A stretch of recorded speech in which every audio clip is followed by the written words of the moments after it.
Kasus polisi tembak polisi yang menewaskan Brigadir J di rumah Irjen Ferdy Sambo mulai mencapai babak baru.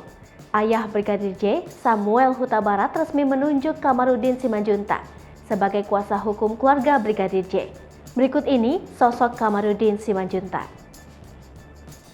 Keluarga Brigadir J lewat kuasa hukum Kamarudin Simanjuntak resmi membuat laporan ke Bareskrim Polri pada Minggu 17 Juli 2022 atas dugaan pembunuhan berencana.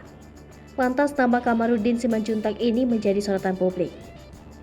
Siapakah sosok Kamarudin Simanjuntak? Profil Kamarudin Simanjuntak dikutip dari Wikipedia. Kamarudin Simanjuntak adalah seorang advokat dan politikus Indonesia. Ia lahir pada 21 Mei 1974 di Siborong-Borong, Tapanuli Utara, Sumatera Utara. Kamarudin Simanjuntak merupakan lulusan SMA Negeri 1 Siborong-Borong tahun 1992. Karirnya menjadi pengacara tak mudah. Ia datang dari keluarga miskin. Dulu, Kamarudin Simanjuntak merantau ke Jakarta untuk mengadu nasib. Berbekal nekat, ia terpaksa tinggal di bawah kolong jembatan di daerah Klender, Jakarta Timur karena tak punya uang untuk membayar kos. Selama 3 bulan hidupnya gelandangan, kerja serabutan sekadar untuk bertahan hidup. Hanya berbekal ijazah SMA, ia kemudian mencoba melamar kerja di perusahaan.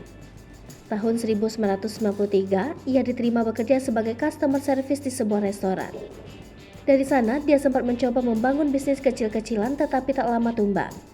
Karena pasang surut dunia bisnisnya, akhirnya ia memutuskan untuk menjadi sales tenaga penjual.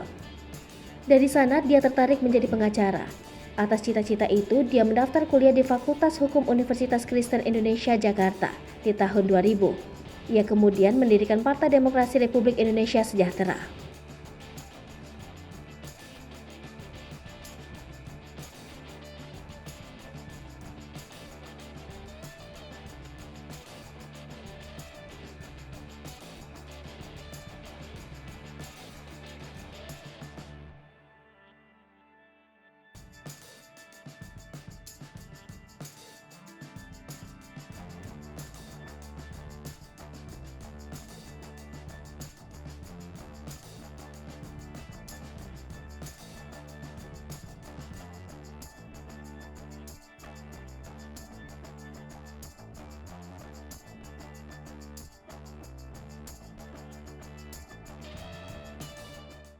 Hai pemirsa Sri Popo TV, jangan lupa komen, like, dan subscribe, serta tonton terus berita-berita terupdate lain